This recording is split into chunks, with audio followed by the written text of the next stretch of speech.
اللهم صل على سيدنا محمد وعلى آل سيدنا محمد. السلام عليكم ورحمة الله وبركاته. الحمد لله رب العالمين، والصلاة والسلام على سيد المرسلين وعلى آله وصحبه أجمعين. رب اشرح لي صدري ويسر لي أمري واحلل عقدة من لساني يفقه قولي. سبحانك لا علم لنا إلا ما علمتنا إنك أنت العليم الحكيم. ولا حول ولا قوة إلا بالله العلي العظيم. Kitab Isyahul Afrah, muka surat 3 baris yang keempat daripada bawah. Muka surat 3 baris keempat daripada bawah. Qala al-muallifu rahimahullahu ta'ala wa nafa'ana bi'ulumihi amin. Dan hayah dan sama dan basar dan kalam. Dan hayah dan sama dan basar dan kalam. Ini sambungan sifat ma'ani yang 7. Sifat ma'ani ada 7: qudrah, iradah, ilmu, hayah, sama, basar dan kalam. Jadi hak kuliah terdahulu panjang bicara hak berkaitan dengan sifat iradah, sifat ilmu Allah Subhanahu wa ta'ala. Kemudian panjang pembicaraan berkaitan dengan qada Allah Subhanahu wa ta'ala yang bersifat dengan iradah, muwafaqah, selaras dengan sifat ilmu Allah Subhanahu wa ta'ala. Allah Subhanahu wa ta'ala yang bersifat dengan iradah, menentukan segala-gala perkara selaras dengan sifat ilmu Allah Subhanahu wa ta'ala yang mengetahui segala-gala perkara pada azal. Walaupun kehendak Allah pada segala-gala perkara, ilmu Allah pun segala-gala perkara, tetapi segala-gala perkara ni tak samalah. Sebab kudrah, iradah Allah Subhanahu wa ta'ala segala-gala perkara yang harus jua. Adapun ilmu Allah Subhanahu wa ta'ala, Allah mengetahui segala-gala perkara, perkara yang wajib, perkara yang mustahil dan juga perkara yang harus. Dia ada bezalah. Jadi memanglah kita kalau sebut secara ringkas, tersebut secara ringkas, Allah Ta'ala kuasa atas segala-gala perkara. Allah Ta'ala menentukan akan segala-gala perkara. Allah Ta'ala mengetahui segala-gala perkara. Tapi segala-gala perkara di bawah kekuasaan Allah dan kehendak Allah ni perkara-perkara yang harus, tidak termasuk perkara yang wajib dan tidak termasuk perkara yang mustahil. Tapi kita sebut rekahnya segala-gala perkara. Macam ginilah Allah melihat akan segala-gala perkara. Sama ke tu? Allah kuasa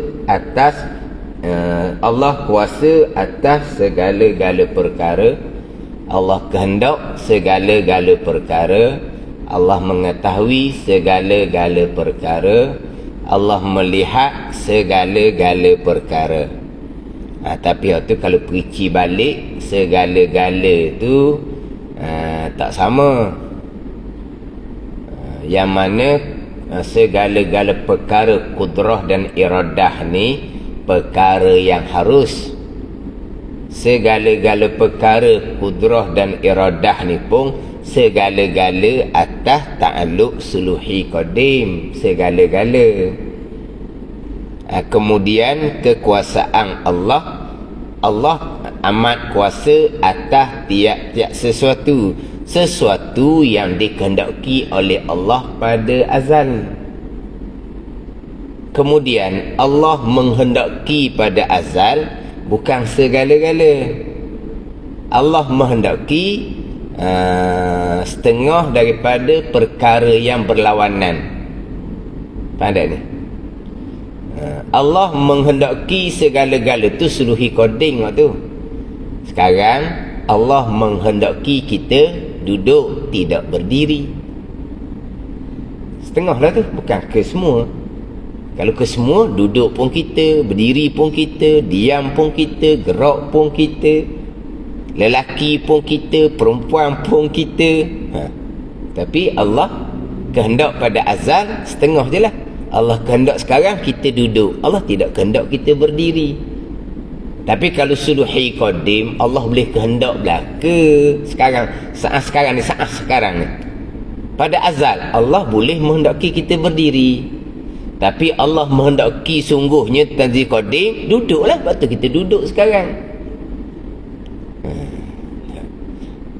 Sekarang ni Allah menghendaki kita diam, tidak bergerak. Tapi suluhi qadim ni Allah boleh menghendaki kita bergerak. Boleh, apa hak dia belaka. Tapi Allah menghendaki kita diam, tidak bergerak. Dia panggil setengah lah tu, bukan segala-gala juga. Tapi kalau kita kata segala-gala, ni suluhi qadim lah. Ni bicara fardu kifayah. Bicara hak fardu kifayah. Tapi fardu kifayah pun terkadang kita kena tahu jugalah sedikit sebanyak. Memang Allah kuasa atas tiap-tiap perkara yang dikehendaki oleh Allah pada azal. Allah kehendak pada azal kita duduk, Allah yang buat kita duduk. Tapi Allah tidak menghendaki kita berdiri, maka Allah tak buatlah kita berdiri. Allah menghendaki sekarang kita diam, Allah yang menjadikan kita diam. Allah tidak menjadikan kita gerak, sebab Allah kuasa atas tiap-tiap sesuatu yang dikehendaki oleh Allah pada azal. Maknanya bukan sekalian, walaupun perkara yang harus. Perkara harus belaka, duduk harus, berdiri harus, diam harus, gerak harus, lelaki pun harus, perempuan pun harus. Tapi Allah menentukan pada azal kita lelaki, tidak perempuan. Tapi Allah boleh nak menentukan kita perempuan, suluhi qadim. Itu bicara lain. Allah melihat segala-gala yang ada, maujudat, segala-gala yang ada. Allah mengetahui. Mengetahui itu licin lah. Segala-gala Allah mengetahui. Pada azal kita akan duduk sekarang. Allah mengetahui pada azal kita tidak berdiri sekarang ni. Allah mengetahui belaka ni. Allah mengetahui pada azal kita diam. Dan Allah mengetahui pada azal saat sekarang kita tidak akan bergerak. Allah mengetahui pada azal kita lelaki. Allah mengetahui pada azal kita bukan perempuan. Mana hak mengetahui ni habis. Sekalian. Hak mengetahui sekalian lah. Perkara yang ada Allah mengetahui, perkara yang tiada Allah mengetahui, yang wajib Allah Ta'ala mengetahui, yang mustahil Allah Ta'ala mengetahui. Yang wajib ada dua je lah, zat Allah dan sifat-sifat Allah. Ni dua je lah yang wajib, zat Allah dan sifat-sifat Allah. Hak wajib ada, hak wajibul wujud, yang wajib ada zat Allah dan sifat kesempurnaan bagi Allah Subhanahu wa ta'ala. Allah mengetahui tak berkaitan dengan zat Allah? Allah mengetahui nah. Allah mengetahui tak akan sifat-sifat kesempurnaan bagi Allah? Allah mengetahui nah. Ini perkara wajib. Kita bicara dahulu sifat kesempurnaan bagi Allah tidak terhingga banyaknya. Kita bicara dahulu kan, sifat kesempurnaan bagi Allah tidak terhingga banyaknya. Yang kita berpegang secara ijmal, secara ringkas, secara kasar, tidak terhingga. Adapun kalau 1 juta sama, 1 bilion sama, 1 trilion sama, banyak, tapi ada hingga ke tak? Ada akhir tak kalau kita bilang? Adalah, tapi lambat tak lambat pun ada akhir. Walaupun 1 trilion sekalipun, banyak sangat-sangat, tapi tidak terhingga bilangan dia. Ada hingga, ada ada akhir. Dah tidak terhingga ni, tidak terhingga dengan bahawa bilangan sifat kesempurnaan bagi Allah tak ada tak ada hingga lah, tak ada kesudahan lah. Yang mengetahui hanyalah Allah Subhanahu wa ta'ala. Wa imma malaikah, wa imma para rasul pun tidak mengetahui akan sifat-sifat kesempurnaan bagi Allah yang tidak terhingga banyaknya.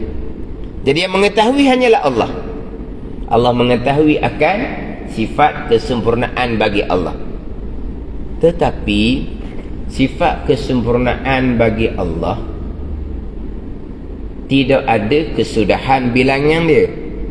Allah mengetahui macam mana akan perkara yang tidak ada kesudahan bilangan dia. Allah mengetahui dengan pengetahuan yang tidak ada kesudahan juga. Faham? Macam mana? Tak capai akal lah kitanya. Dan apabila sifat kesempurnaan bagi Allah tidak terhingga banyaknya, Allah mengetahui satu-satu dengan pengetahuan yang tidak terhingga. Dia banyak perkara yang tidak terhingga ni. Sifat yang wajib bagi Allah tidak terhingga bilangannya. Sifat yang mustahil bagi Allah lawan kepada sifat kesempurnaan yang tidak terhingga. Sifat mustahil bilangan dia terhingga ke tak? Tidak jugalah, sebab dia lawan kepada sifat kesempurnaan yang tidak terhingga. Maka lawan kepada sifat kesempurnaan, sifat mustahil, sifat kekurangan tidak terhingga juga. Jadi perkara yang mustahil, sifat mustahil pun tidak terhingga. Allah mengetahui juga dengan pengetahuan yang tidak ada penghujung. Begitu juga dengan perkara yang harus. Perkara yang harus pun tidak terhingga juga, tidak ada penghujung juga. Mana perkara harus yang tidak terhingga, yang tidak ada penghujung? Perkara yang harus yang tidak terhingga, yang tidak ada penghujung.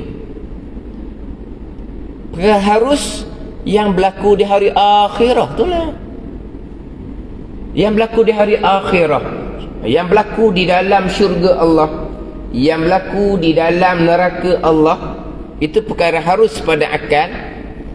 Perkara harus dia panggil tu. Ada penghujung ke tak? Ada penghujung tak? Apa yang akan berlaku di syurga tidak ada penghujung. Apa yang berlaku di neraka tidak ada penghujung. Faham tak? Kan syurga neraka serta dengan penghuninya akan dikekalkan oleh Allah Subhanahu wa ta'ala. Jadi perkara yang berlaku di syurga neraka itu perkara yang harus pada akal, tidak ada penghujung. Allah mengetahui dah apa yang akan berlaku di syurga neraka. Allah mengetahui. Allah mengetahui macam mana apa yang akan berlaku di syurga tidak ada penghujung. Allah mengetahui dengan pengetahuan yang tidak ada penghujung. Jadi perkara wajib, itu sifat wajib bagi Allah, tidak ada penghujung bilangan dia. Lawan kepada sifat wajib, sifat mustahil, sifat kekurangan pun tidak ada penghujung. Hak harus ni perkara yang berlaku di syurga neraka pun tidak ada penghujung. Allah mengetahui akan perkara yang wajib dengan pengetahuan yang tidak ada penghujung. Allah mengetahui akan perkara mustahil dengan pengetahuan yang tidak ada penghujung. Allah mengetahui akan perkara harus yang berlaku di syurga neraka dengan pengetahuan yang tidak ada penghujung.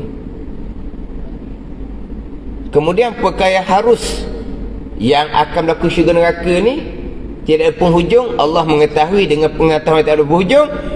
Dan apa yang berlaku di syurga neraka adalah datang daripada qada dan qadar Allah, kudrah dan iradah Allah, yang mana tidak ada penghujung juga qada dan qadar Allah.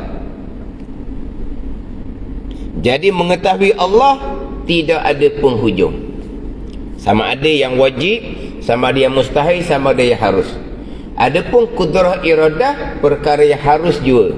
Perkara yang harus pun tak ada penghujung, syurga neraka tadi.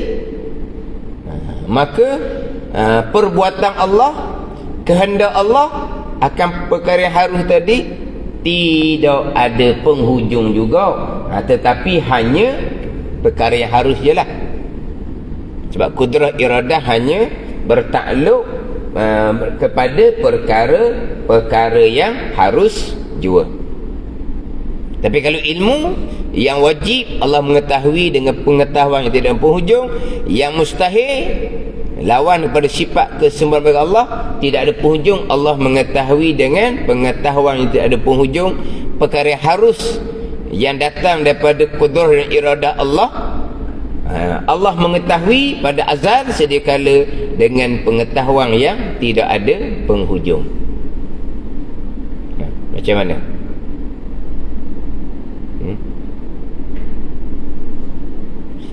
Faham tak? Duduk jauh telefon, duduk dekat boleh tanya. Tak, boleh tanya je ni, tak ada orang pun. Duduk jauh tu nak tanya macam mana?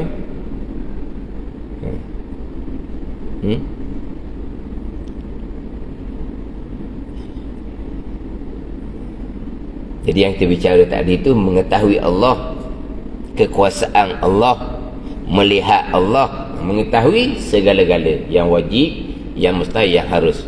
Kekuasaan Allah hanya perkara yang harus. Allah melihat perkara yang ada, walaupun kita sebut segala-gala. Mana kita pergi pada mengetahui Allah ni dengan pengetahuan yang tidak ada penghujung akan perkara yang wajib, sifat kesempurnaan Allah yang tidak ada penghujung, akan perkara mustahil, sifat mustahil lawan dari sifat kesempurnaan yang tidak ada penghujung, akan perkara harus yang tidak ada penghujung yang akan berlaku di syurga dan neraka, Allah mengetahui. Yang wajib, yang mustahil, yang harus dengan pengetahuan yang tidak ada penghujung. Sebab sifat yang wajib bagi Allah tidak ada penghujung bilangannya, lawan sifat kekurangan, sifat mustahil pun tidak ada penghujung bilangannya. Kemudian perkara yang harus yang akan berlaku di syurga neraka yang datang daripada kudrah dan iradah Allah yang tidak ada penghujung, Allah mengetahui pun dengan pengetahuan yang tidak ada penghujung. Dan kita sudah berulang kali kan tekan berkaitan dengan qada dan qadar, ta'alluq kudrah dan iradah Allah yang tidak ada penghujung. Sebab qada dan qadar Allah sama ada perkara yang berlaku di dunia yang ada penghujung dunia selepas sampailah ke kiamat, dan juga perkara yang berlaku di hari akhirat datang daripada qada dan qadar Allah. Jadi perkara yang berlaku di hari akhirat tak ada penghujung, maka qada dan qadar Allah pun tidak ada penghujung. Macam mana? Yang mana kita agak panjanglah kuliah terdahulu berkaitan dengan iradah dan ilmu. Pergi kepada bicara qada Allah subhanahu wa ta'ala, segala perkara, perkara baik, perkara jahat, segala perkara. Tapi segala perkara yang harus, yang wajib, yang mustahil tidaklah berkait dengan kekuasaan Allah subhanahu wa ta'ala. Zat Allah itu perkara yang wajib, sifat Allah perkara yang wajib. Berkait tak dengan kudrah dan iradah? Tak berkait. Kudrah mengadakan akan perkara yang asalnya tiada. Zat Allah ada sedia kala, bukan kudrah yang mengadakan. Pada ni. Jadi kudrah zat Allah ada sedia kala, bukan iradah yang menentukan zat Allah ada sedia kala, bukan. Dia perkara wajib tidak berkait dengan kudrah dan iradah Allah. Yang saya bicara terdahulu termasuklah perkara yang mustahil pun tidak berkait dengan kudrah dan iradah Allah. Yang saya bicara oleh terdahulunya hak dialog antara Nabi Idris alaihi salam dengan Iblis laknatullah. Yang mana Iblis laknatullah tanya Nabi Idris alaihi salam, Allah Ta'ala kuasa tak nak memasukkan dunia yang besar ni ke dalam kishrah bundukah, dalam kulit buah berangan. Mana Allah Ta'ala kuasa tak nak memasukkan dunia ni ke dalam kishrah bundukah, kulit buah berangan. Iblis tanya soalan mudah. Tak, ini soalan soalan yang apa panggil apa? Dia ni muta'annid, dia panggil muta'annitun. Soalan dia tu nak melawan sebenar, nak mengelirukan, nak memusingkan. Iblis takkan dia tanya benda hak sebenar, takkan dia tanya benda hak biasa-biasa. Dia tanya Nabi Idris AS ni, dia tanya Nabi ni. Tanya yang Iblis lah dia. Iblis ni jenis muta'annid. Muta'annid ni jenis melawan perkara sebenar. Mana ni? Jadi pertanyaan tu pertanyaan yang mengelirukan. Nampak macam mudah je soalan. Allah Ta'ala kuasa tak nak masukkan dunia yang besar ke dalam kulit buah berangan, kishrah bundukah. Ni jelah dalam rupa asal. Dalam rupa asal dunia kekal rupa asal besar, kulit buah berangan. Kenal buah berangan? Saya pun kenal juga buah berangan ni. Cuma kecil lah. Saya boleh kata royak gitu lah, kecil. Dah je tengok dah buah berangan? Pernah tengok, tapi tak ingat dah. Cuma letak-letak kata buah berangan ni kecil. Kenal buah berangan? Kenal? Memang kecil kan? Memang saya pernah tengok. Besar ni? Besar ibu jari. Pernah tengok tapi tak ingat. Kalau tengok semula pun tak boleh nak kata tu mana buah berangan. Mana kecil. Jadi dunia yang besar rupa asal ke dalam kulit buah berangan rupa asal kecil, itu perkara yang mustahil. Dan perkara mustahil Allah kuasa tak? Kekuasaan Allah tidak berkait dengan perkara yang mustahil. Batu kata Iblis tanya ni soalan jahat lah kita panggil. Panggil apa? Soalan jahat dah panggil tu. Soalan jahat lah. Iblis takkan nak tanya soalan molek. Tak panggil Iblis pula kalau tanya soalan molek. Panggil soalan jahat lah Iblis ni. Allah Ta'ala kuasa tak nak memasukkan dunia yang besar ke dalam kulit buah berangan. Nabi Idris AS jawab, inna maula qadirun an yudkhilad dunya fi samil khiyat. Sesungguhnya Tuhan kuasa bahawa memasukkan dunia ni di dalam fi samil khiyat, di dalam lubang jarum yang halus. Dia Nabi Idris kan kita tahulah dia menjahit. Nabi Idris pun cocok mata Iblis. Tapi Nabi Idris tak jawab soalan. Soalannya ke dalam kulit buah berangan.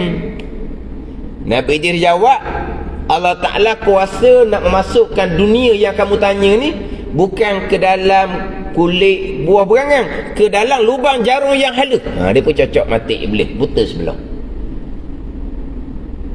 Ni jawab ni bukan jawab dengan soalan kulit buah berangan.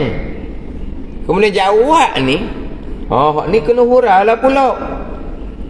Sebab apa? Sebab tak ikut soalan hak Iblis laknatullah ni. Kena hurai macam mana? Dengan bahawa Allah mengkecilkan dunia kemudian Allah memasukkan ke dalam lubang jarum yang halus, ataupun Allah meluaskan, Allah membesarkan lubang jarum yang halus, Allah memasukkan dunia ke dalam lubang jarum tadi yang sudah jadi besar. Itu perkara haru. Rupa asal perkara mustahil, perkara mustahil tidak berkait dengan kekuasaan Allah Subhanahu wa ta'ala. Faham?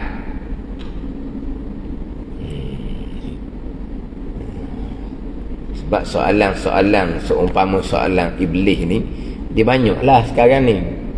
Tapi mungkinlah bukan dengan tujuan macam iblis ni. Iblis memang dia nak menyesatkan. Ni soalan yang mana mari terlintas di kepala otak. Dia bukan soal tu saja nak mengelirukan orang, bukan. Soalan contohnya ada orang bertanya lah, Allah kuasa tak nak menjadikan anak bagi Allah? Allah Ta'ala kuasa tak nak menjadikan isteri bagi Allah? Allah kuasa tak nak menjadikan Tuhan yang kedua? Jadi anak Allah mustahil, isteri Allah mustahil, Tuhan yang kedua mustahil. Perkara mustahil tidak berkait dengan kekuasaan Allah. Dah kuasa ke tidak? Nak jawab kuasa pun tak boleh, nak jawab tidak kuasa pun tak boleh, sebab tidak berkait dengan kudrah kekuasaan Allah Subhanahu wa ta'ala. Dia gitu. Biasa tuan tu buat contohnya, dia kata pisau tajam molek, pisau maha molek, pisau maha tajam. Oh, kalau pisau kamu ni punya kata maha dan tajam, boleh tak nak kerat besi? Kita tak jawab boleh tak boleh. Kita kata mana dah Allah jadi bodoh no kamu. Walaupun kamu cerita, walaupun dikatakan pisau ni tajam, besi tu bukan tugas pisau, bukan kerjaan pisau besi tu. Dah boleh ke tak boleh? Boleh ke tak boleh tak kait dengan pisau besi. Ada ni. Sama lah juga. Perkara mustahil tak berkait dengan kudrah Allah. Tanya buat apa? Besi bukan kena mengena dengan pisau. Besi kena meseng lah. Pisau kerjaan dia, besi meseng lah kerjaan dia. Ada ni. Dah kudrah perkara yang haruh tu kerjaan dia. Perkara mustahil bukan kerjaan kudrah. Dah kudrah kuasa segala-gala yang harus, bukan perkara mustahil. Ada ni. Dah ni memang hak ni saya ditanya sendiri. Ni saya biasa cerita dalam kelas. Dia punya tanya tu mula-mula kita dengar, kita mudahlah kita jawab. Dia tanya Allah kuasa tak menjadikan benda berat. Kita kira Allah gitu tanya tu batu besar berat Allah buat. Ni gunung besar berat Allah buat. Ni bumi dah berat bumi. Berat dah bumi. Kalau timbang berapa dia punya tak ada pernah dengar dah. Maknanya bumi ni berat dia. Ada. Tak. Tempoh masa umur boleh kata bumi ni apa bilion tahun ke apa tu. Tahu dia buat tu jangka masa. Dah ada tak? Ni orang sekarang boleh ni jangka keberatan bumi ni berapa? Panggil tang lah tau. Berapa tang? Maknanya Tuhan kuasalah buat benda berat pelik apanya. Batu hok berat tu Tuhan yang buat tu, tak kuasa apa. Jadi kita dengar soalan itu, kita jawab pun maknanya okeylah. Tuhan kuasa tak buat benda berat. Jawab mudah lah. Tuhan kuasalah buat benda berat. Tiba-tiba bukan berat gitu Ustaz dia kata. Dah berat macam mana? Berat punya berat. Akhirnya Allah Ta'ala tak rok nak akak. Allah Ta'ala tak kuasa nak akak. Hak tu dia nak. Dak ditanya mula-mula, Allah Ta'ala kuasa dak menjadikan benda yang berat. Saya dengar tu kira mudahlah jawab. Bukan gitu Ustaz dia kata. Berat punya berat Tuhan buat ni. Siapa satu perekat Tuhan sendiri pun tak kuat nak akad. Tak kuasa nak akad. Tu bukan perkara mustahil gitu. Bukan mustahil, tak berkait dengan kekuasaan Allah. Gamang juga. Sebab mula-mula kita anggap soalan mudah. Allah, Tuhan kuasa tak nak buat benda berat. Kita kata soalan mudah lah. Apa peliknya batu tu Tuhan buat tu kan berat tu kan. Tak. Tuhan buat berat punya berat, last sekali, akhir sekali, Tuhan sendiri pun tak gerak nak akad, tak kuasa nak akad. Ni bukan pasal iblis hak tanya Nabi Idris AS tu, memang iblis ni soalan jahat. Ni dah dia betul benar. Mana kita jawab muliklah perkara yang mustahil tidak berkait dengan kekuasaan Allah Subhanahu wa ta'ala. Sebab kudrah iradah hanya bertakluk kepada perkara yang harus jua. Hak segala-gala wajib mustahil harus adalah sifat ilmu, mengetahui segala-gala. Yang wajib Allah mengetahui, yang mustahil Allah mengetahui, perkara yang harus Allah mengetahui, yang mana perkara yang wajib tidak ada kesudahan baginya, sifat kesempurnaan bagi Allah. Perkara mustahil sifat kekurangan tidak ada kesudahan baginya. Perkara yang harus yang akan berlaku di syurga neraka pun tidak ada kesudahan baginya. Allah mengetahui dengan pengetahuan yang tidak ada kesudahan. Kemudian terdahulu saya pergi kepada hak berkait dengan perkara yang jahat. Ni memang saya biasa ulang-ulang tekan-tekan hak berkait dengan perkara yang mustahil dari segi pegangan, dari segi adab percakapan yang baik daripada Allah, yang tak baik datang daripada diri kita sendiri. Itu adab percakapan yang mana di dalam kitab didatangkan contoh adab percakapan adalah adab percakapan Nabi Khidir alaihi salam. Yang kita baca suratul Kahfi tu kan, hak malam Jumaat, hari Jumaat, suratul Kahfi. Jadi dalam cerita dalam suratul Kahfi itu kita semua maklumlah hak kisah Nabi Khidir alaihi salam dengan Nabi Musa alaihi salam.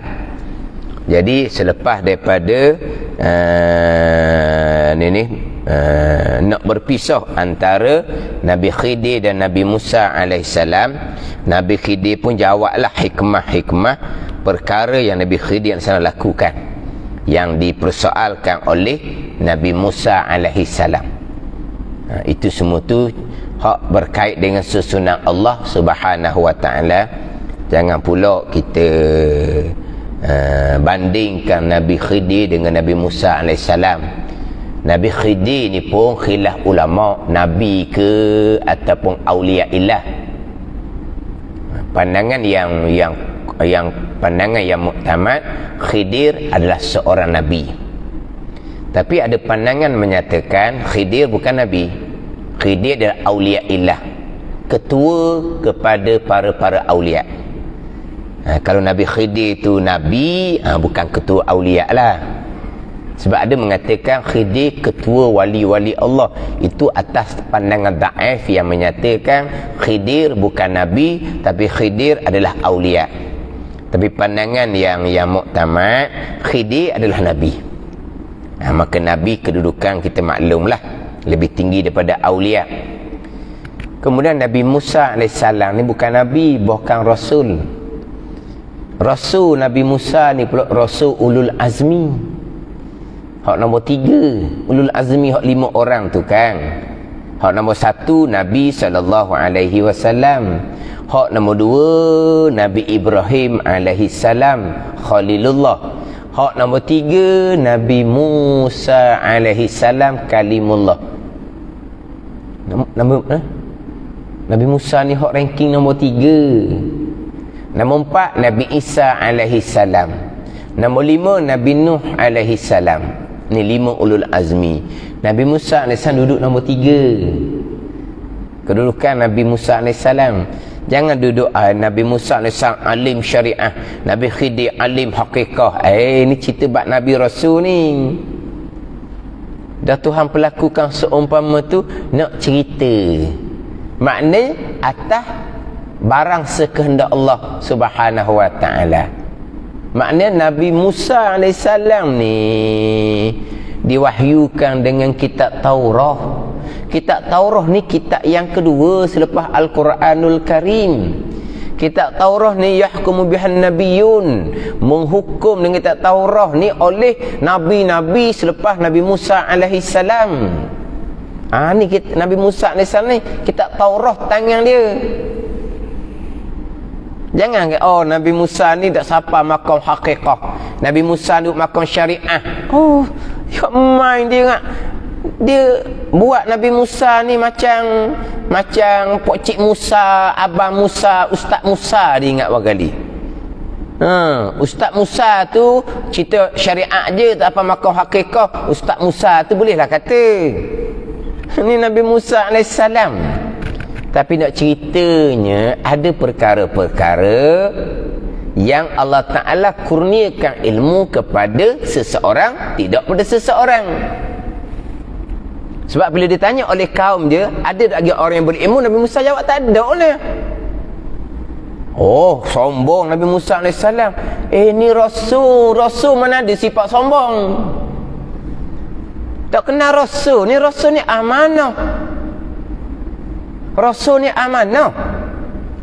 Sama sekali tidak melakukan perkara yang terlarang. Makruh pun mustahil berlaku di Rasul. Sombong ni haram dosa besar, sifat iblis.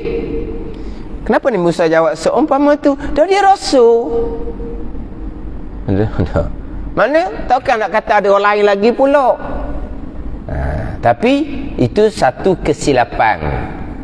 Lepas tu Allah Ta'ala pun nak tunjuk kepada Nabi Musa AS, ada orang walaupun bukan Rasul, tapi Allah kurniakan ilmu kepadanya, ilmu yang tidak dikurniakan kepada Nabi Musa AS. Tapi ilmu Nabi Musa tak boleh ceritalah, Taurah di tangan dia. Ni badan ni. Jangan letak Nabi Musa tak sapa makam hakikah. Ni pelik-pelik Nabi Musa tak apa makam hakikah. Golongan-golongan hak tak reti syariah hakikah gitulah. Tidak reti syariah hakikah tu macam mana. Hak makam hakikah pun tidak reti kadang-kadang. Makam hakikah, makam aulia, dia letak kepada orang. Kita ni pun kita pun makam musyahadah juga. Kita makam musyahadah, kita ni ahli syuhud lah. Syuhud ni zaud di batin, itu wahdatul af'al, makam fana. Kita pun makam fana juga. Ni orang khayal orang panggil.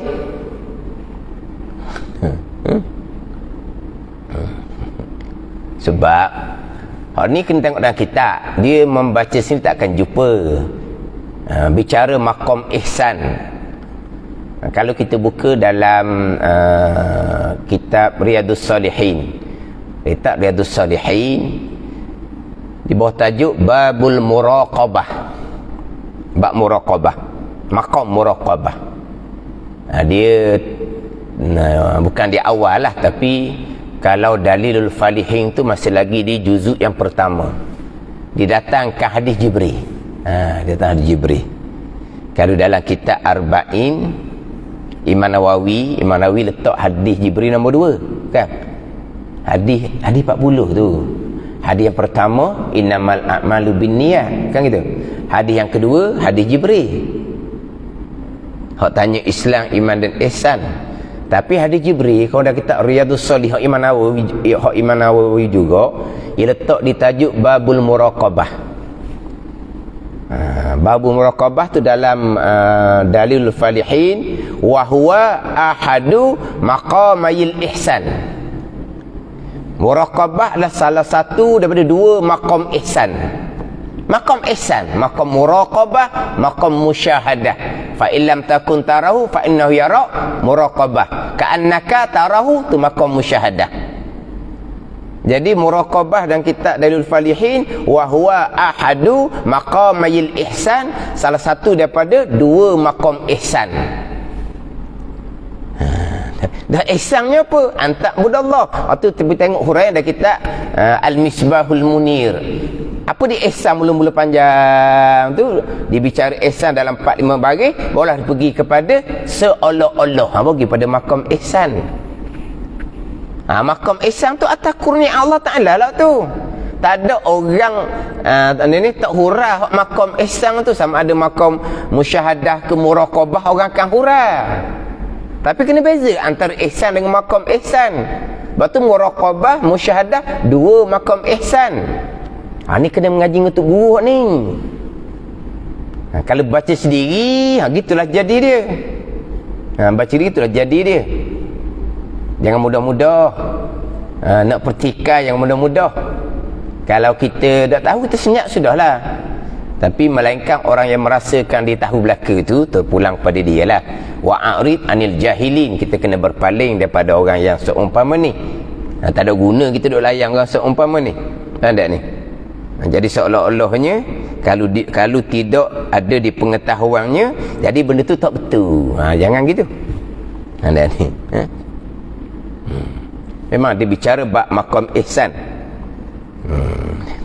Jadi kalau makam musyahadah letak pada orang awam punahlah. Ini timbul hak Nabi Musa AS tak sampai makam haqiqah, makam syariah Nabi Musa. Sudah dibubuh. Kena cerita molek tu. Hak makam ni Nabi Musa AS, Rasul Ulul Azmi nombor 3. Cuma yang saya nak nak fokusnya hak jawapan Nabi Khidir AS. Hak berkaitan dengan apa yang ditanya oleh Nabi Musa AS. Hak Nabi Khidir rosakkan perahu, safinah perahu. Hak Nabi Khidir angkat dinding yang runtuh. Kan bisa dengar gitu kan? Nabi Khidir rosakkan perahu safinah. Nabi Khidir tegakkan dinding yang terbalik. Nabi Khidir jawab macam mana hak berkaitan dengan safinah bahtera yang dicacatkan oleh Nabi Musa. Hak dicacatkan oleh Nabi Khidir. Nabi Khidir jawab, fa'aradtu an a'ibaha. Ni fa'aradtu an a'ibaha. Ni boleh tengok dalam suratul Kahfi ayat ke-79. Lepas tu suratul Kahfi ayat ke-82, hak Nabi Khidir jawab, hak Nabi Khidir tegakkan dinding yang runtuh, fa'arada rabbuka an yablugha ashuddahuma wa yastakhrija kanzahuma rahmatan min rabbik tu. Satunya fa'aradtu an a'ibaha wa kana wara'ahum malikun ya'khuzu kulla safinatin ghasban. Beza dua tu. Yang pertama, fa'aradtu an a'ibaha, maka menghendaki aku, kata Nabi Khidir, bahawa aku nak mencacatkan safinah perahu. Aku yang kehendak. Tapi aku kehendak tu kenapa? Kerana di belakang tu ada raja yang zalim yang dia akan rapah perahu-perahu yang elok. Maka aku cacatkan perahu tu. Bila raja zalim tengok, oh perahu ni ada rosak, dia lepas lah. Tapi Nabi Khidir mengatakan, aku kehendak bahawa aku nak mencacatkan safinah. Sebaliknya Nabi Khidir tegakkan dinding. Nabi Khidir kata, fa'arada rabbuka an yablugha ashuddahuma. Fa'arada rabbuka an yablugha ashuddahuma, maka menghendaki oleh Tuhan engkau ya Musa bahawa sampai umur dewasa, sampai umur kuat dua anak yatim ni, supaya dia boleh mengeluarkan hak ni apa? Kanzung ni apa ni? Apa panggil kanzung ni? Kanzahuma tu. Harta tu lah. Harta yang tersimpan di bawah dinding yang terbalik tu bila dia besar. Itu hikmah hak Nabi Khidir angkat dinding. Tapi Nabi Khidir angkat dinding, Nabi Khidir kata, aku kehendak. Tidak. Fa'arada rabbuka an yablugha ashuddahuma, maka telah menghendaki oleh Tuhan engkau ya Musa bahawa sampai umur kuat dua orang anak yatim yang ibu bapaknya orang yang soleh. supaya dia boleh ambil panggil ni inilah apa, harta tu lah, harta yang tersimpan tu. Beza tak? Nabi Khidir cacatkan perahu, fa'aradtu an aibaha, aku menghendaki bahawa aku nak mencacatkan perahu. Fa'arada rabbuka an yablugha ashuddahuma, maka telah menghendaki oleh Tuhan engkau ya Musa.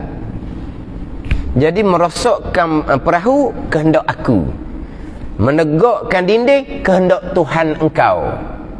Nampak dah itu? Sebab merosakkan perahu pada zahirnya tak molek lah, tupang perahu orang, lepas tu dia buat punah pula. Jadi benda tu tak molek. Adapun dinding terbalik diangkat tanpa minta upah, molek ke uduh? Molek lah, dia khidmat. Khidmat, tolong. Dah upah tak ada orang nak beri pun, khidmat nak ambil upah kau mana?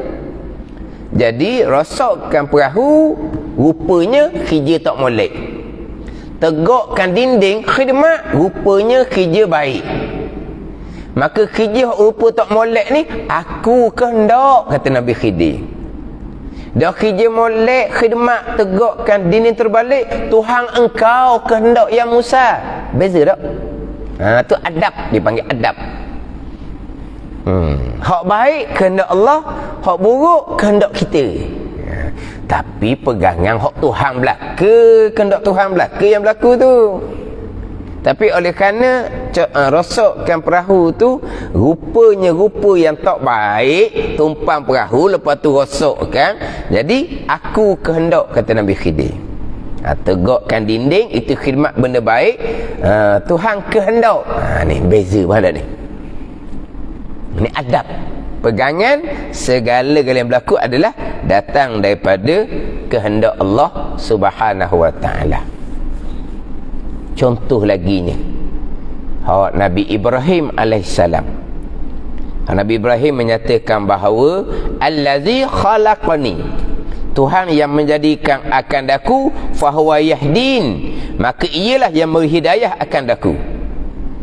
Wallazi huwa yut'imuni wa yaskin, dan Tuhanlah ia yang beri makan akan daku dan beri minum akan daku. Wa iza maridtu fahuwa yashfin, dan apabila sakit oleh aku, maka ia ya Allah yang menyembuh akan daku. Wallazi yumituni summa yuhyin, dan ia ya Allah, ia yang Allah yang mematikan akan daku kemudian menghidupkan daku. Beza tu. Allazi khalaqani, Allah yang menjadikan akan daku. Wallazi huwa yut'imuni, Allah Ta'ala yang beri makan akan daku. Ayat kemudian pula, wallazi yumituni, dan Allah Ta'ala yang mematikan akan daku. Tiba-tiba hak sakit, wa iza maridtu, boleh sakit oleh aku. Aku pula sakit, Allah yang menjadikan kau sakit nah. Kau nak beri sama ke? Allazi khalaqani yut'imuni yumituni. Nak beri sama ke? Wallazi amradani, dan yang mana Tuhan yang mensakitkan akan daku, fahuwa yashfin, maka ialah yang menyembuh akan penyakit aku. Tapi sakit, Nabi Ibrahim tak kata Allah yang mensakitkan akan daku. Wa iza maridtu, boleh sakit oleh aku. Dan sakit Nabi Ibrahim tu siapa buat? Allah juga yang buat. Tapi Nabi Ibrahim tak sandar ke Allah. Yang menjadikan akan daku, Allah yang menjadikan. Yang beri makan akan daku, Allah yang makan akan daku. Yang mematikan akan daku, Allah yang mematikan akan daku. Patutnya yang menjadikan aku sakit. Sama. Ada ni. Tapi awak sakit tak? Nabi Ibrahim tak kata wallazi amradani, dan yang mana Tuhan yang menjadikan aku sakit tak? Nabi kata wa iza maridtu, bila sakit oleh aku, fa huwa yashfin, maka ia Allah lah yang menyembuhkan akan penyakit aku. Lain tu kan? Itu surah Syu'ara ayat yang ke-78 sampai ke ayat ke-80. Tengok tu. Allazi khalaqani wa huwa yahdin wallazi huwa yut'imuni wa yaskin wa iza maridtu fa huwa yashfin wallazi yumituni summa yuhyin. Syuara 78 hingga 80. Jadi dalam Al-Quran banyaklah ayat-ayat yang menceritakan adab percakapan kita berkaitan dengan perkara-perkara yang buruk, tak baik, tidak disandarkan kepada Allah Subhanahu wa taala. Pegangan tetaplah perkara baik ke perkara jahat ke, ijma' ahli sunnah wal jamaah, segala-galanya datang daripada Allah Subhanahu wa taala. Yang dalil yang saya nyatakan terdahulunya surah Al-An'am ayat ke-125, surah Hud ayat yang ke-34, atau boleh ambil tanda lah tu. Surah Al-An'am ayat ke-125, surah Hud ayat yang ke-34. Ini dalil perkara jahat datang daripada Allah Subhanahu wa taala. Simple mudahnya rukun iman yang ke-6. Ayat Al-Quran kita tak reti, tapi kita retilah rukun iman yang ke-6. Tapi kalau ayat Quran kok dalil perkara jahat datang daripada Allah, surah Al-An'am 125, surah Hud ayat yang 34. Al-An'am 125, wa man yurid an yudillahu yaj'al sadrahu dayiqan haraja. Sesiapa yang menghendaki oleh Allah bahawa menyesat ya Allah akan sesiapa, nescaya Allah menjadikan akan hatinya sempit, sesak. Hati dia tak terbuka. Cerita hukum hakam pun dia tak terbuka. Cerita hukum hakam, semayang jangan dok semayang, didengar saja je. Tutup aurah, janganlah terdedah aurah seumpama tu, dengar saja je. Ada ni. Jangan berjudi, minum arak tu dah sebesar tu neraka. Hati dia sempit, tak nampak, tak terbuka pun, cerita kan apa-apa pun. Ni bila Allah menghendaki bahawa menyesat oleh Allah akan sesiapa, Allah yang menyesatkan. Belajar fardu ain tu wajib ijma' ulama tu. Fardu ain tauhid, fardu ain fiqh, fardu ain tasawuf. Dah. Pada ni. Wa man yurid an yudillahu yaj'al sadrahu dayiqan haraja ka'annama yas'adu fis sama'. Tu bandingan. Sesiapa yang mendaki oleh Allah bahawa menyesat oleh Allah akan sesiapa, nescaya Allah Taala akan menjadikan dadanya tak terbuka, sempit, tak nampak. Hak saya tekan di Masjid Abidin tu lah, kitab Minhajul Abidin tu, hak Imam Ghazali tu. Memanglah orang duduk sebut sokmo, dia kata ustaz kerah dalam kitab. Lah. Tanpa ilmu. Ghazali kata amal ibadah tak ada faedah. Penat lelah saja. Celaka. Tu. Celaka. Tak ada. Lepas tu jangan wa'amah, belajar dan wa'amah. Gitu. Bukan makna masuk kitab tu gak suruh berhenti wa'amah, jangan salah faham. Maksud kitabnya kamu wa'amah, belajarlah. Kalau orang yang pahaman dia tak baik, dia nak ayat kita ni tak usah semayang lah kalau tak belajar. Tak usah puasa lah kalau tak belajar. Ini ayat kita gitu, tak ada ayat gitu. Tapi kalau kamu semayang puasa tak belajar, tak pakai. Lepas tu tak usah semayang puasa, kena semayang, kena puasa, tapi belajar lah. Gitu. Ada ni. Tapi kalau orang dia hati itu hati tak baik, ni kitab Minhaj ni, orang mengajar ni contohnya, dia ayat kita jangan semayang, penat lelah saja. Jangan puasa, penat lelah saja. So apa itu? Sebab tak belajar. Belajarlah. Belajarlah. Ada ni. Macam ginilah. Ni nak masuk dalam Ramadan ni kan ada hak jenis peseng. Puasa tapi semayang tidur. puasa. Tapi dia puasa. Tapi dia jual kepada orang tak puasa. Lepas tu dia kata, dosa mu tanggung, dia kata. Dia tahu dah kawan tu tak puasa. Tapi jual pun dia buka pintu di belakang lah. Orang yang menjual tu tak puasa juga ke? Tak. Ni kisah ni orang yang menjual tu puasa. Lepas tu dia jual. Dia kata, dosa mu tanggung diri lah. Yang dia jual tu boleh dosa sama lah. Tak ni. Lepas tu orang tu kan jual ni pula tanggung buka puasa, digata surah. Tanya orang lepas tarawih, digata makanan surah.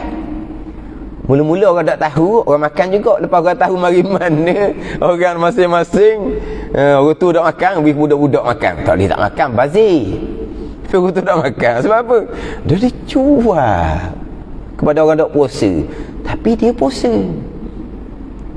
Kita nak kata mana? Ni tak ada pedah puasa buat kerja gitu.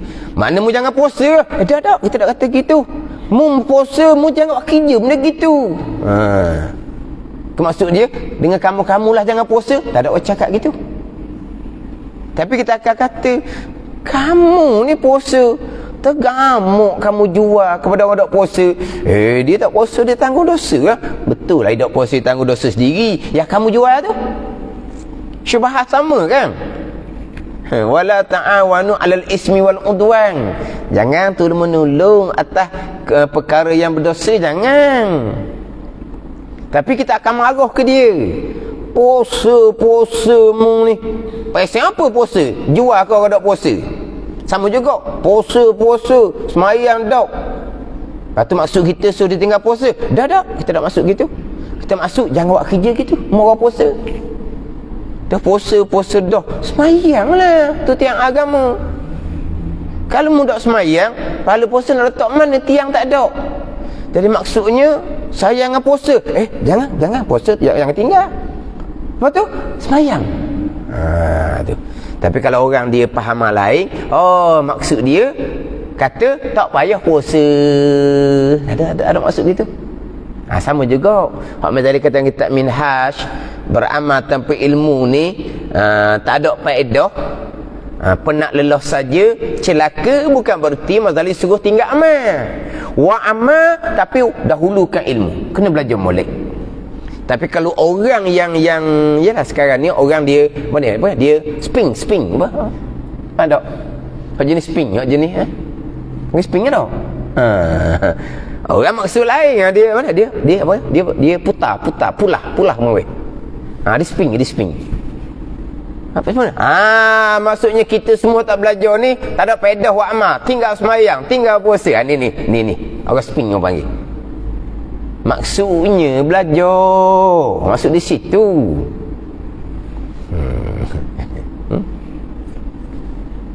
Tapi begitulah juga. Kalau Tuhan kendak bahawa menyesak oleh Allah Ta'ala akan sesiapa. Orang panggil apa? Kalau kita cakap kapung kok, cerita gajah, rimau pun tak peduli.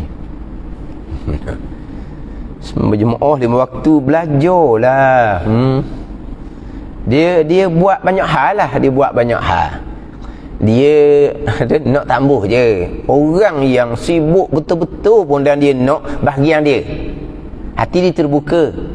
Dia kira lah warna-warna pun. Apa ni? Kehi. Faham tak kehi? Dia kehi lah dia. Ada ni. Sebab kita hidup sama je. Masa yang dikurniakan oleh Allah sama 24 jam. Orang yang belajar ni kadang-kadang punyalah sibuk dia. Orang belajar tak sampai setengah lah. Mana orang belajar separuh jalan, dia baru sapah. Sebab apa? Dia terkejar-kejar. Bukan dia sengaja mari lewat. Dah sibuk kat kerja. Maknanya dia lebih sibuk daripada orang bawah dia yang belajar tak mampu. Dia orang atas ni sibuk lebih daripada orang bawah. Orang bawah ni senang lenang, tak mau belajar. Tapi dia punya sibuk, dia nak belajar. Kadang-kadang tengok malu kadang-kadang. orang yang berpangkat, orang yang ada kedudukan, ada pangkat, datuk lah apalah, ada pangkat, sibuk. Kadang-kadang memang tak ada orang kelas, tak boleh mari. Tapi kalau kita kata dia mari tengah pun, dia dalam kereta dia buka live ni dulu. Dia buka live, dia buka sampai di masjid, dia tutup dia dengar ni pula noknya. Kalau apa kalau tengok baru siapa, kita faham kadang-kadang awal, kadang-kadang lewat, kadang-kadang separuh dah baru siapa. Tapi dia ikut kan ni, dia ikut hak ni. Kalau tak boleh mari langsung, dia ikut live tu tak pakai sudah. No, sibuk. Tapi hak orang bawah-bawah dia tu, hak tu senang lain. Tak mari masjid surah, pergi pasar raya. Kalau Terengganu juga pergi hak jambatan akad. Jambatan akad tu, cuba pergilah hari Jumaat hari Sabtu. Pakai ke badan duduk ni, sumat tersumbat ke benda. Kita sumat tau. Apa kan? Sumat lemak apa? Ada ni? Terengganu tau. Terengganu. Dia panggil tak sumat lemak ke mana? Ke sebut mana? Sumat lemak, sumbat lemak. Tak ada sumbat tau. Sumat dia panggil. Sumat lemak. Allah ada dia orang Kelantan. Dia nak mari kelas di sewa homestay di seberang Taki. Tak boleh pergi.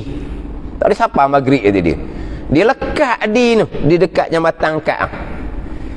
Kata lalu kok tu boleh tahan lah malam minggu. Ramai malam minggu.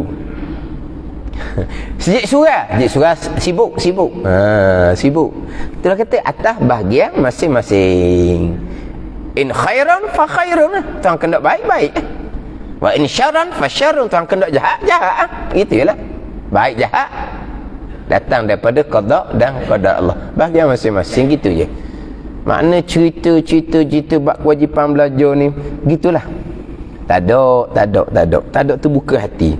Kadang-kadang orang nak belajar ni nampak dia susah nak memahami orang tua-tua, tapi dia istiqamah. Kata alhamdulillah pok cik ni. Maknanya dia banyak apa? Dia usaha juga. Lama-lama barulah nampak dia baru serasi. Mula-mula kita nampak nampak cara kepayahan dia tu. Tapi lama-lama baru kita nampak dia serasi je. Mana bahagian dia gitu. Mana kalau Tuhan kendak kejahatan, Tuhan akan jadikan dada tersepit sesok. Jadi kita minda hak tu kata celaka macam mana pun dah tahu je. Ini kita ni.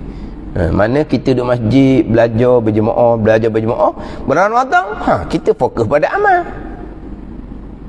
Tapi sebahagiannya Ramadan je lah mari masjid. Lepas tu selama ni orang berjemaah 5 waktu, selama ni orang belajar fardu ain, kamu buat apa? Tak peduli. Pandai ni.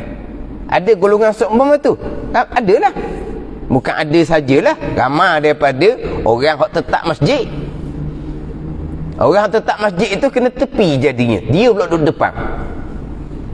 Ada ni. Pertama kalau malam mula-mula tu, habis parking hok dekat-dekat. Boleh ke orang ni hok tak payah mari masjid. Orang hok tetap masjid ni, tepi. Ramainya pesen tu. Sebab apa? Bulan Ramadan. Dia bulan Ramadan. Bulan yang suci, bulan yang besar kurnia Allah. Betul? Lepas tu persiapan kamu macam mana? Dengan ilmu akidah kamu macam mana? Dengan ilmu fiqh kamu macam mana? Dengan ilmu tasawuf kamu macam mana? Orang ada masjid itu Ramadan dia apa? Pulung tau. Pulung ni bukan bahasa kita dah. Tu bahasa Kedah. Pulung ada pulung. Mana dia dia sungguh dalam Ramadan apa? Ni persiapan dah selama-lama ni. Belajar wa amal. Ni tu hari Ramadan ni. Apa? Tapi sebahagian tak. Dia mula dengan 10 Syakban ni 10 Syakban mula-mula. Dia mula situ. Baru kenal tangga Masjid Surah. Malam 10 Syakban.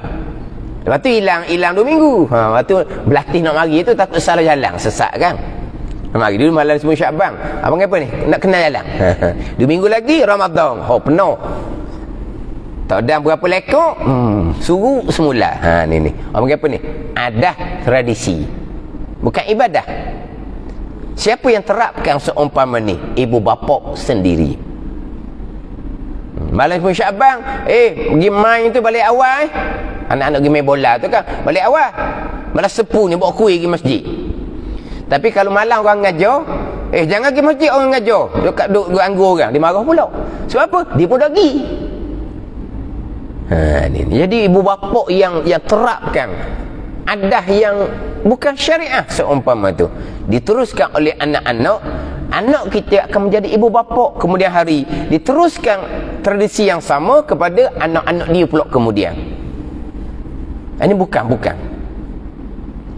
Sebab tu kadang-kadang saya bulan Ramadan adalah tupang-tupang semayang tarawih. Kadang-kadang tazkirah, ustaz-ustaz tazkirah tu tekan bab ilmu tu, kita kata pandai cara dia macam keras juga. Kalau tak belajar begini, tapi cara dia tarik mana memujuk supaya sentiasa mari ke masjid, kita menuntut ilmu. Kalau tidak begini keras, lepas tu dia tarik balik. Ni tak ada ni. Tapi habis Ramadan habis tak masuk. Tu kata bahagian masing-masing. Hati milik Allah Subhanahu wa taala. Bukan kata penceramah, tuang diri pun tidak memiliki hati sendiri. Sebab muqallibal qulub Allah taala yang membalik-balikkan hati. Tuang diri pun tidak memiliki hati. Hati sendiri kita ni Allah yang balik-balikkan.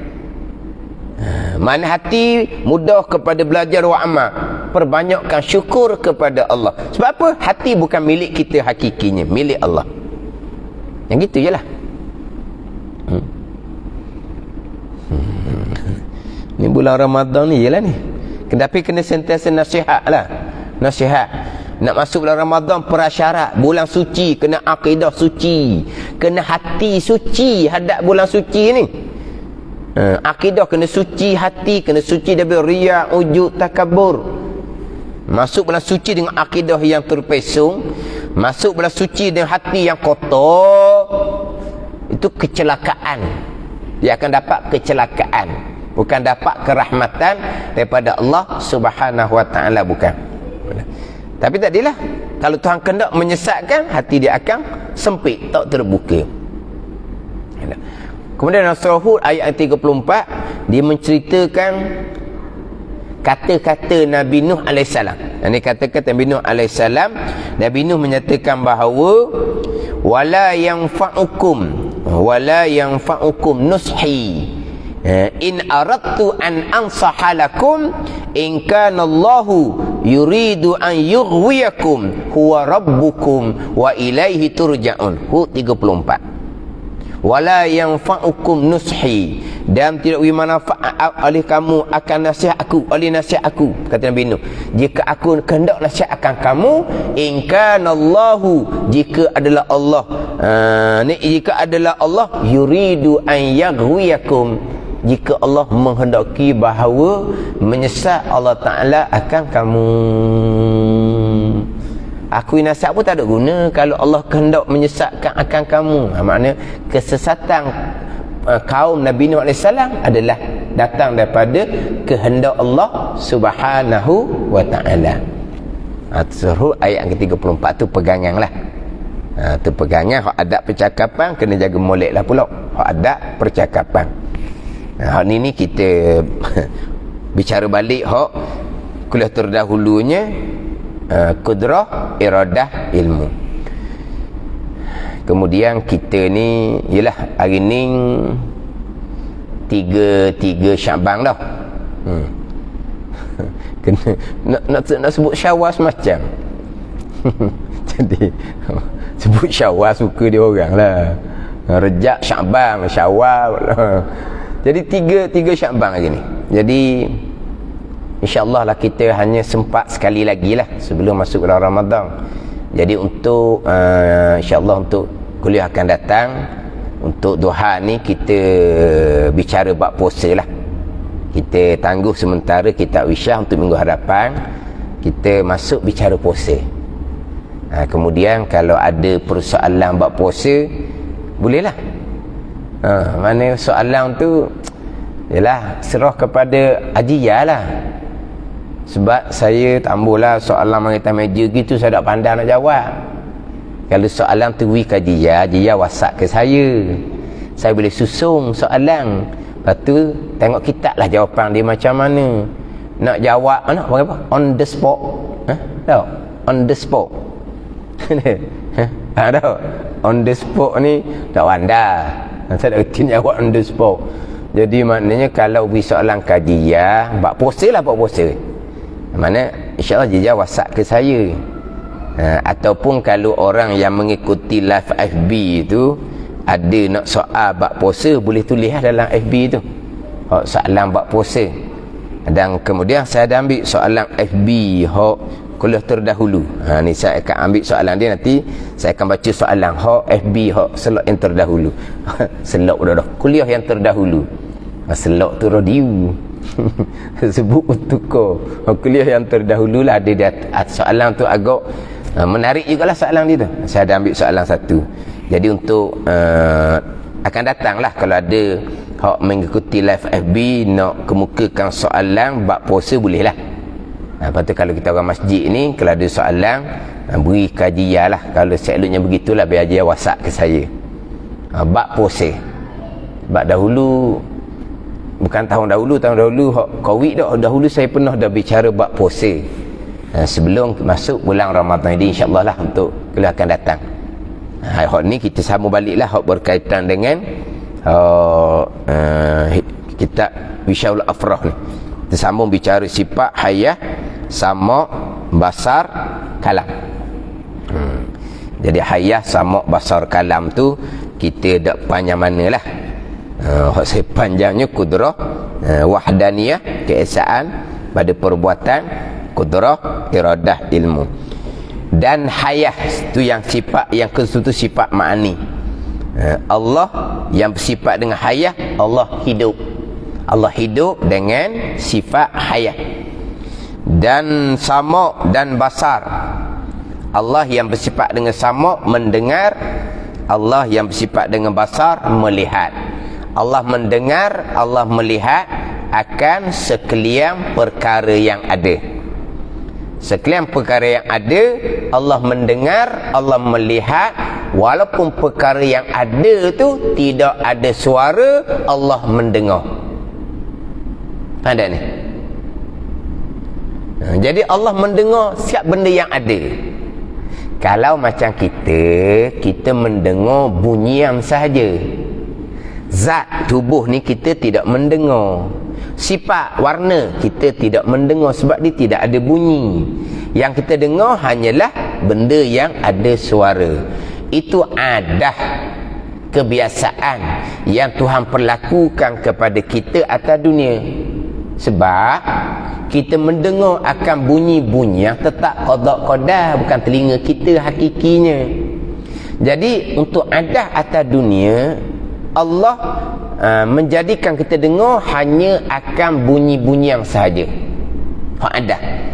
Hak pelik tu adalah hak saya biasa cerita hak peliknya. Orang buta kerja dianya panjat pokoknya, panjat pokok kelapa. Dia panjat pokoknya, panjat pokok kelapa orang buta ni tak using, dia tak sesak. Tunjuk mana pokoknya, dia panjatlah. Ke jadi sesak atas tu banyak dahan. Banyak tak ada dah. Jadi orang buta ni dia punya kelebihan, oleh kerana mata dia Tuhan tutup, jadi Tuhan jadikan telinga dia ni luar biasa. Maknanya dia letak telinga di batang pokok tu, dia boleh tahu atas pokok tu ada dak nyo muda, nyo tu dia boleh tahu. Dia dengar gapo, tak ada bunyi gapo, Tuhan beri kekuatan pendengaran sebab Tuhan tutup mata dia. Tapi hakikinya adakah telinga dia boleh dengar? Pokok tu ada pokok buah muda, buah tu tak? Semua Allah Ta'ala belaka. Tapi orang panggil apa tu? Luar biasa, pelik.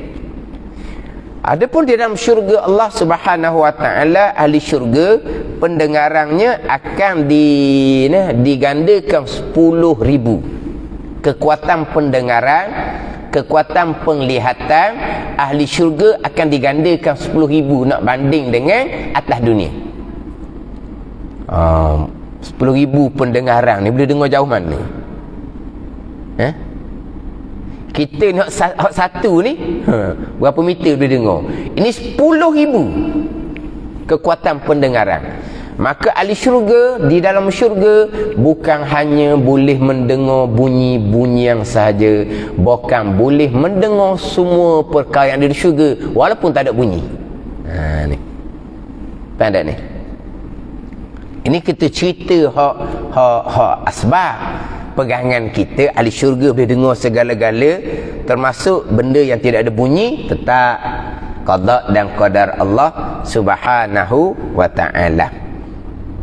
Jadi Allah mendengar sekian perkara yang ada walaupun tidak ada bunyi sekalipun. Allah melihat akan sekian perkara yang ada.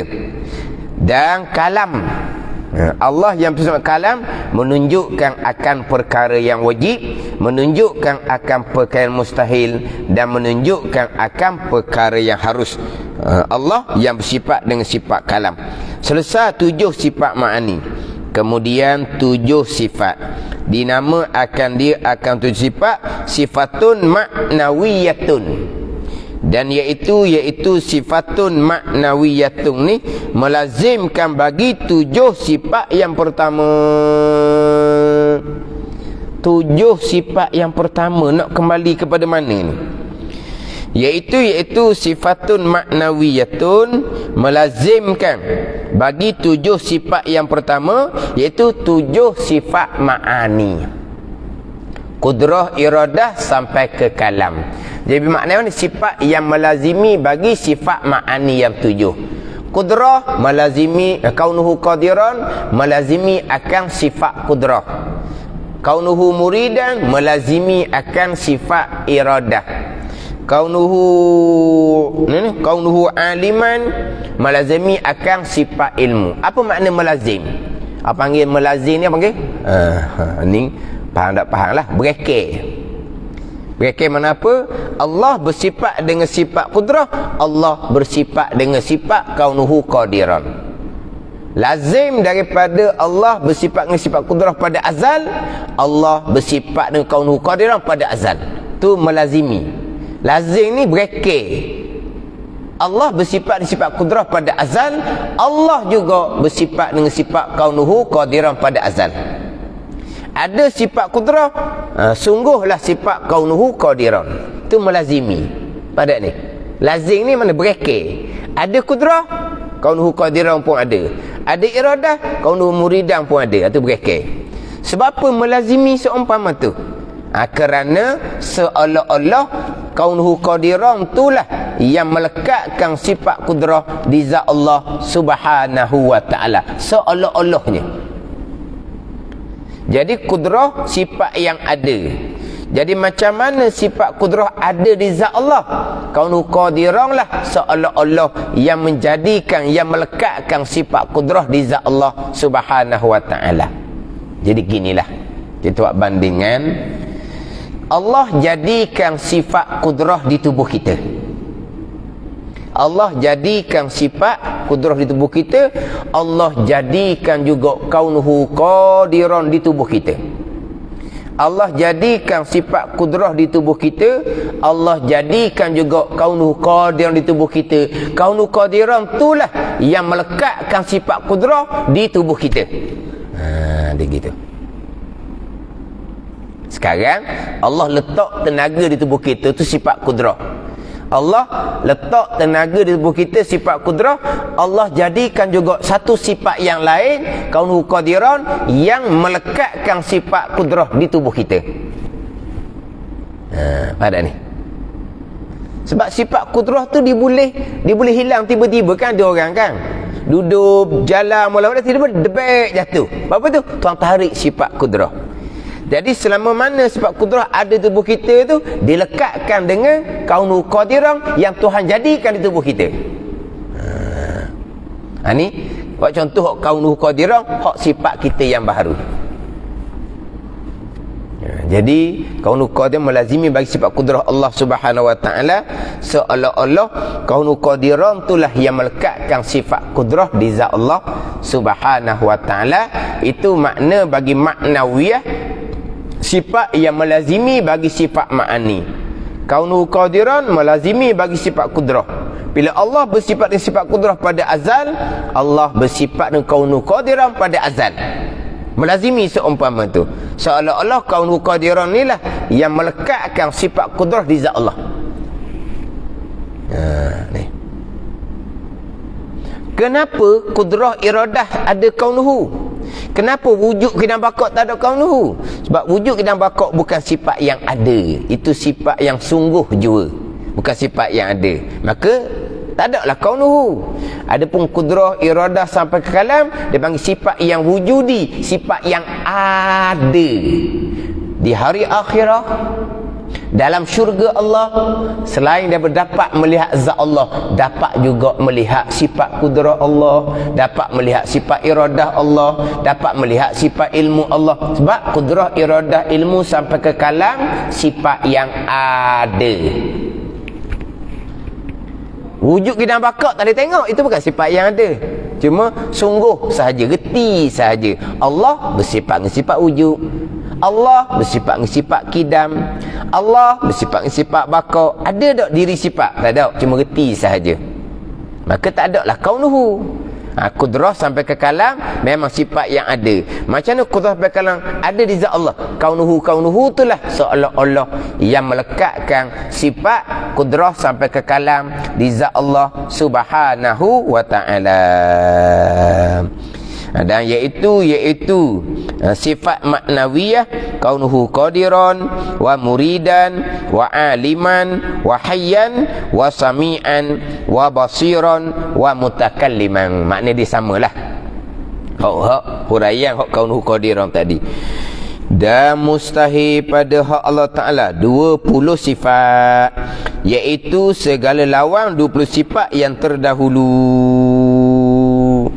Lawang daripada wujud, kidam, bakok sampai kaunuhu mutakalliman.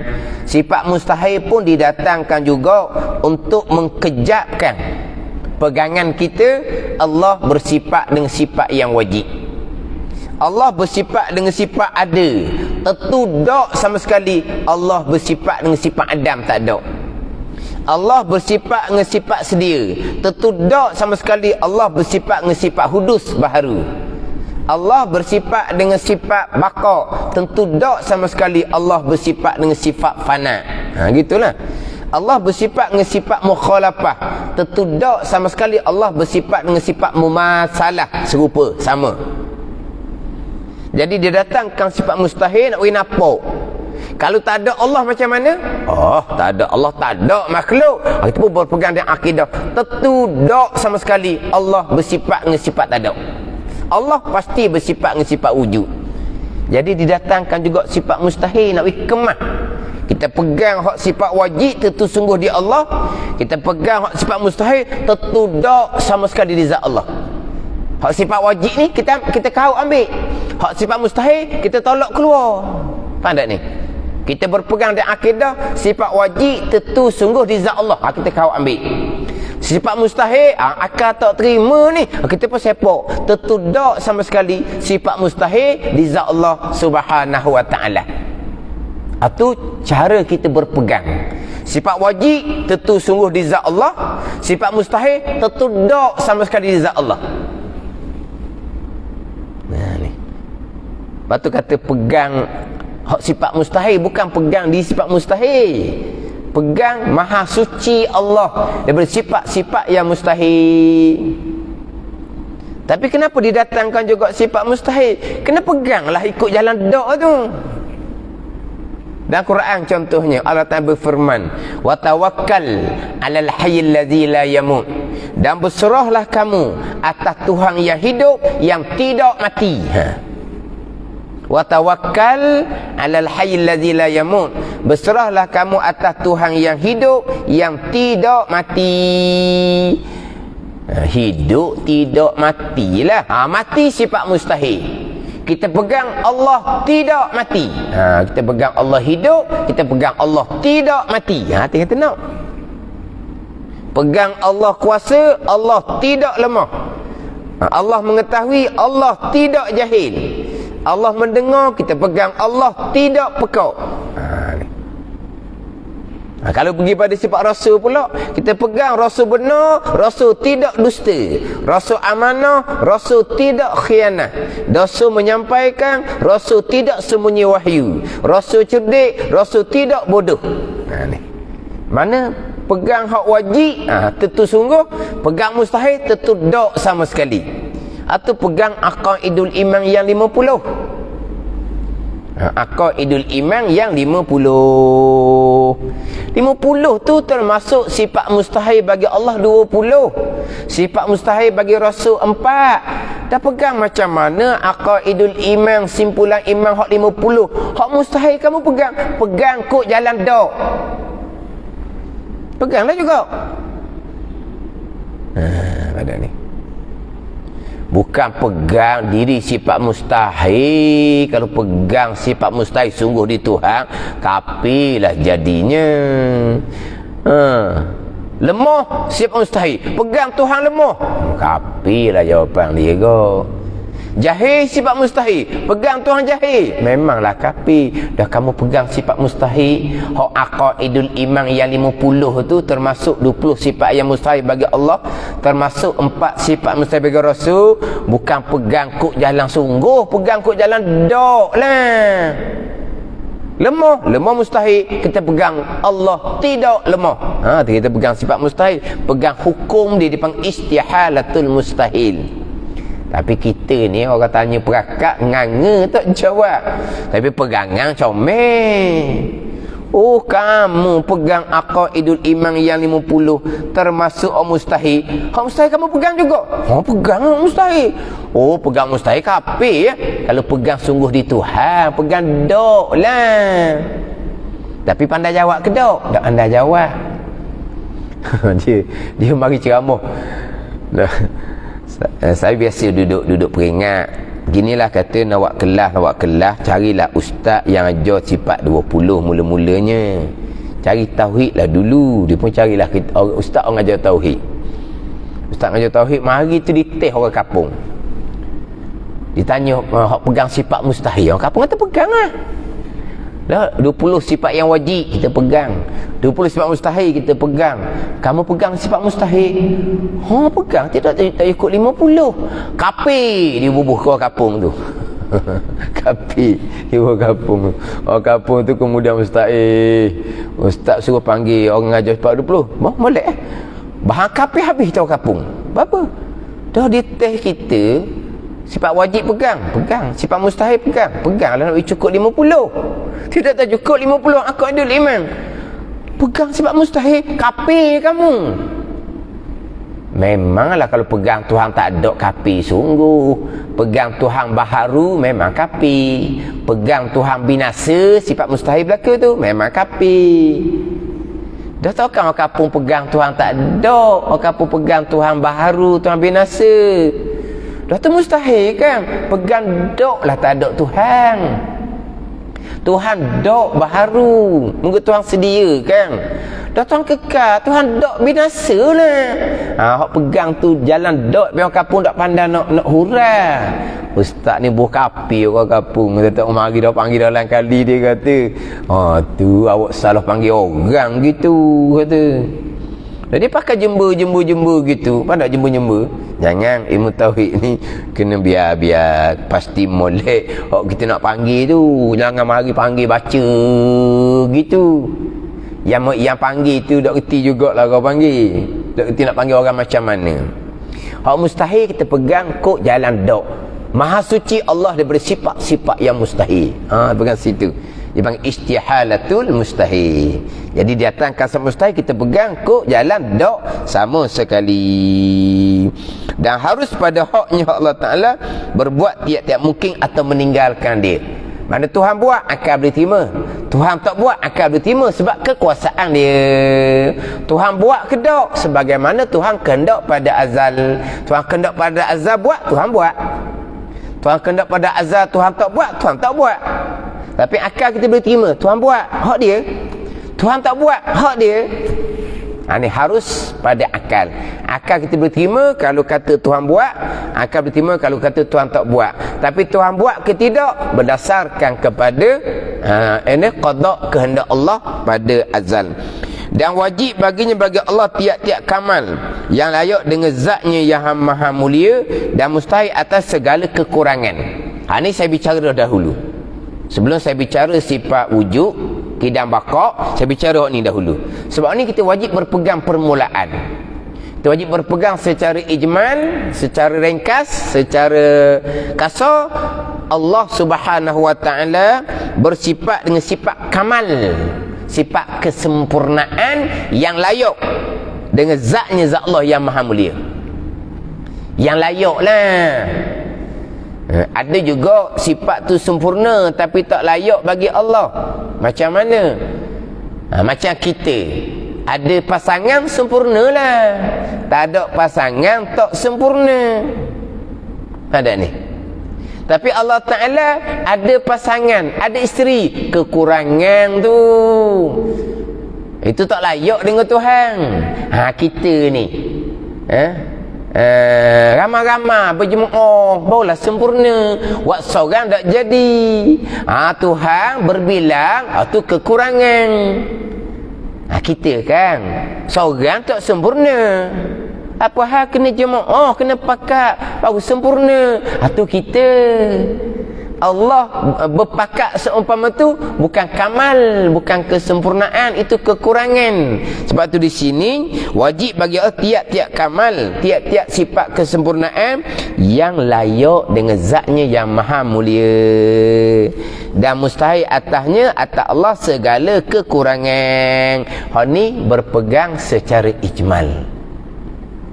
Dan sifat kesempurnaan bagi Allah yang layak dengan zat Allah tadi tidak terhingga bilangan yang disebut tadi kan. Sifat mustahil, sifat kekurangan, lawan ada sifat kesempurnaan pun tidak terhingga banyaknya kan. Yang Allah mengetahui satu-satu dengan pengetahuan yang tidak ada penghujung.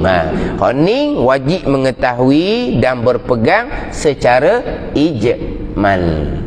Ni saya sudah tekan dah sebelum memulai bicara wujud, kidam, baqa'. Sifat 20 itu secara tafsil. Itu secara tafsil 20. Tapi kita wajib berpegang secara ijmal, secara ringkas, kasar. Allah Subhanahu wa taala bersifat dengan sifat kesempurnaan yang tidak terhingga banyaknya bilangan sifat kesempurnaan bagi Allah. Maha suci Allah daripada sifat kekurangan, lawan bersifat kesempurnaan yang tidak terhingga bilangannya. Ni kita berpegang secara ijmal. Jadi hak mustahil, sifat kekurangan, kita pegang maha suci Allah daripada sifat kekurangan, lawan dari sifat kesempurnaan yang tidak terhingga bilangannya. Ni hak secara ijmal, secara ringkas. Di ijmal kemudian tafsil, ijmal tafsil. Nanti masuk pada sifat rasul 4. Sidik, amanah, tabligh, fatanah, itu tafsil. Ijmal kita pegang cara ringkas. Nabi Rasul pilihan Allah, pastilah di kalangan manusia yang sempurna. Sempurna bukan sempurna sifat Tuhan, sebab Nabi Rasul bukan Tuhan. Sifat kesempurnaan yang tidak terhingga itu sifat Tuhan. Ini Nabi Rasul manusia. Jadi sifat sempurna kamal basyari, sifat sempurna nisbah seorang manusia. Keturunan yang comel, tubuh badan yang comel. Nabi Rasul tak ada cacat. Kemudian sifat-sifat manusia hak comel semuanya ada di Rasul. Berani, Rasul nombor 1. Tegas, Rasul nombor 1. Rasul sidik, amanah, tabligh, fatanah, itu secara tafsil. Hak sifat sempurna manusia yang lain di Nabi Rasul itu secara ijmal. Pada ni ijmal 1, tafsir 1. Kita bicara rukun iman. Beriman dengan sekalian malaikat secara ijmal. Secara satu-satu, malaikat hak 10, malaikat hafazah, malaikat hamalatul arsy. Itu secara satu-satu. Beriman dengan sekalian kitab secara ijmal. Secara satu-satu, Taurah, Injil, Zabur dan Quran. Beriman dengan sekalian rasul. Itu secara ijmal. Nabi Rasul ramai. Hak beriman secara satu-satunya tafsir Rasul hak 25. Hak tu wajib beriman secara satu-satu. Adakah Rasul 25? Rasul, Nabi ramai. Rukun iman yang keempat, beriman dengan sekalian Rasul. Kita beriman belakang lah. Beriman secara ijmal. Hak Rasul 25 beriman secara seorang. Didatangkan satu nama, ni duduk di akidah kita, duduk di iman kita. Lut di sini dah. Rasulullah ada ni. Lut tak Lut tu hak kebar tak kebar. Dak Lut, Nabi Lut lang wauta. Duduk sini dah. Tak ada tak kenal dah. Oh, kan kita ngapa budak-budak lagi kan. Nabi Lut duduk sini. Nabi Hud. Jangan duduk huk-huk tu. Nabi Hud duduk sini. Nabi Ilyas Rasulullah. Nabi Ilyas Rasulullah. Nabi Zulkifli. Zulkifli kawan kita kapung. Bukan Nabi Zulkifli tu nama orang Melayu. Itu nama Nabi Zulkifli. Di sini. Ni. Apa panggil apa? Beriman secara satu-satu. Syuaib. Ni, dia di iman kita. Jadi hak Rasul 25 wajib kita beriman secara tafsil, secara seorang-seorang, bukan syarat hafaz. Dengan bahawa apabila didatangkan satu-satu nama daripada Rasul 25, di sini. Tak syarat boleh hafal. Nak hafal tu payah sikitlah orang kita ni. Tapi nak cerita secara ijmal, permulaan dan secara tafsil. Jadi hak 20 sifat tu secara tafsil, ni hak sifat kesempurnaan.